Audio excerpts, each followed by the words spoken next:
de tant d'émotions? Bon, on y est habitué maintenant, donc on sait qu'on se retrouve épisodiquement.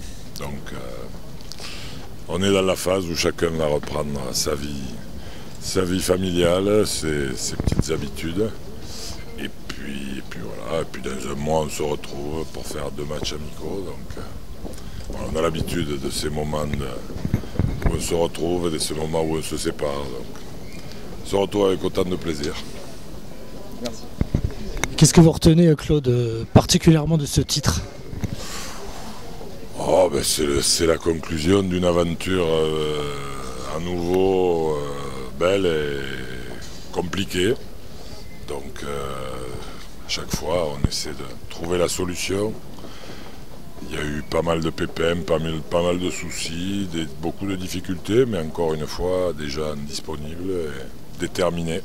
Beaucoup de blessures cette année, c'était l'occasion aussi de faire rentrer des nouveaux joueurs. Et voilà, il y a toujours l'opportunité d'ouvrir la porte à ceux qui assureront la suite. Vous avez eu de réelles satisfactions à ce niveau-là? Oui, bien sûr. C'est plus instable, mais c'est aussi, on se dit, la construction des opérations de demain. Donc des joueurs qui prennent de l'assurance et qui vont dans les années à venir devenir les patrons de cette équipe. Votre discours dans les prolongations, je pense que toute la France se demande ce que vous avez dit aux joueurs.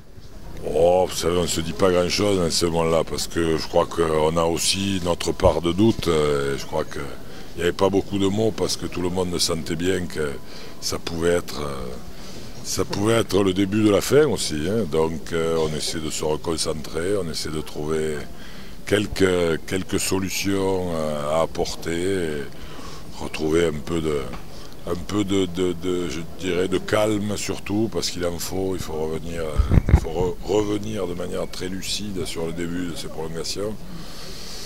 Voilà, donc je crois qu'après l'expérience des joueurs a permis de mieux gérer ce moment-là et peut-être que la pression tout d'un coup est passée sur les épaules de nos adversaires.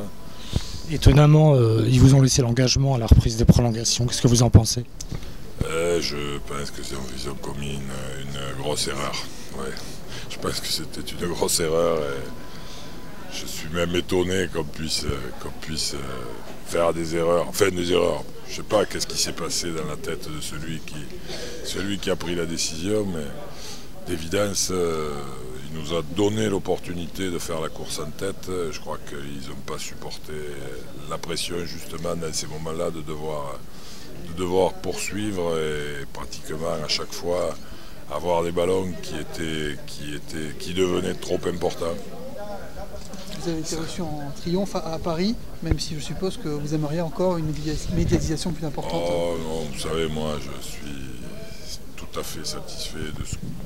Je crois que plus on recevra de médiatisation et plus on ira vers les débordements qui malheureusement sont, je dirais, le quotidien maintenant de beaucoup d'autres sports. Donc je crois qu'un peu de calme ne nuit pas.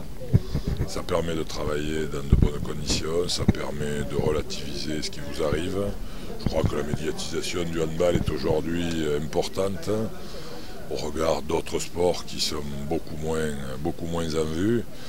Donc après effectivement que les grandes compétitions puissent être diffusées par des télévisions de grande audience, c'est autant pour nous que pour les gens qui le réclament et qui aujourd'hui aimeraient pouvoir que je dirais ce spectacle sportif soit accessible à tous.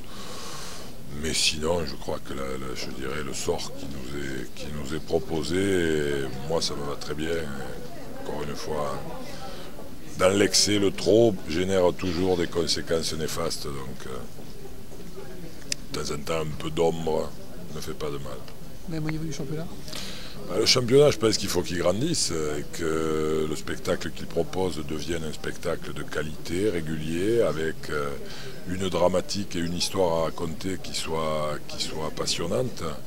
Je crois que par moment, il faut qu'on puisse créer véritablement des clubs de très haut niveau qu'il y ait une véritable concurrence entre 5-6 équipes du championnat pour que l'histoire toutes les semaines puisse se répéter.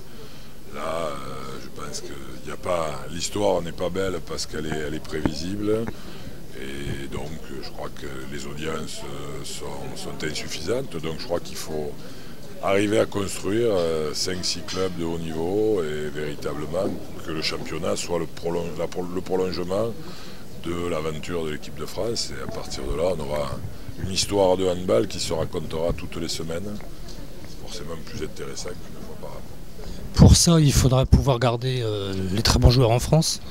Oui, mais je pense que l'économie qui est en train d'arriver autour du handball, de sa fédération, de la volonté des médias, peut-être de relayer un peu plus, de partenaires qui sont en train de nous rejoindre. Je crois que l'environnement de tous ces éléments ajoutés peuvent être, à un moment ou à un autre, je dirais, déclencheurs d'un environnement amélioré, privilégié autour des clubs de première division. Donc je crois que les partenaires qui rejoignent le handball en général doivent aussi se préoccuper de l'environnement des clubs. Et à partir de là, vous savez, quand vous avez des budgets plus conséquents, vous avez des équipes opérationnelles et donc vous êtes capable de conserver les meilleurs joueurs dans votre championnat. Et à partir de là, il y a de belles histoires à raconter régulièrement. Pour reparler rapidement des matchs du mondial, l'équipe de France avait l'habitude de faire la course en tête pratiquement sur tous ses matchs. Et aux alentours de la 50e minute, il y avait un petit passage à vide. Comment vous pouvez expliquer ça? Bon, je ne l'explique pas vraiment, sauf que souvent nos adversaires se jetaient à corps perdu, je dirais, dans la bagarre de la fin de match, et que nous, on était peut-être plus à vouloir maîtriser à ce moment-là qu'à continuer à jouer. Mais bon, je crois que bien des fois, je préférais analyser comment on avait fait pour avoir 7 buts d'avance que comment on faisait pour les perdre. Parce qu'on jouait bien et c'est toujours difficile de vouloir jouer de manière totale et tous les matchs. Et on a fait 10 matchs, en 15 jours, donc il faut savoir, je dirais, ménager sa monture et de temps en temps, il faut savoir en garder un peu sous le pied. Donc parfois il fallait juste résister au retour de nos adversaires, mais bon, je crois que globalement on l'a plutôt maîtrisé.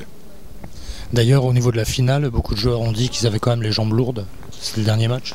Oui, je crois que ce sont des compétitions très exigeantes et le fait cette année d'avoir en plus eu des blessés fait qu'on a eu les joueurs cadres ont eu plus de charges à soutenir. Donc je crois qu'ils ont fini la compétition effectivement plus amoindris que les fois précédentes, mais on ne fait pas toujours comme on veut, et on a essayé juste de survivre à chaque fois et de survivre plutôt jusqu'au bout. Un nouveau nom pour cette équipe, on entend parler dans la presse. Oui, non, mais moi c'est la presse qui invente les noms, c'est pas nous. Donc oui, on va attendre de voir ce qu'ils trouvent, on va voir s'ils sont en forme. Merci beaucoup. Juste un petit dernier mot.